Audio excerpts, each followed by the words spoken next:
Nie zakochuj się w słowach. Słowa potrafią być piękne. Potrafią dawać nadzieję, potrafią sprawić, że serce bije szybciej. Ale to nie słowa pokazują, kim ktoś naprawdę jest.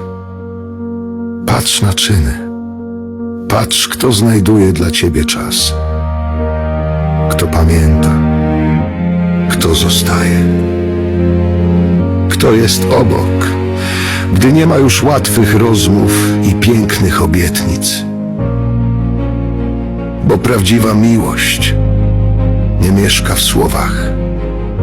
Prawdziwa miłość mieszka w codziennych gestach. Nie zakochuj się w tym, co ktoś mówi. Zakochaj się w tym,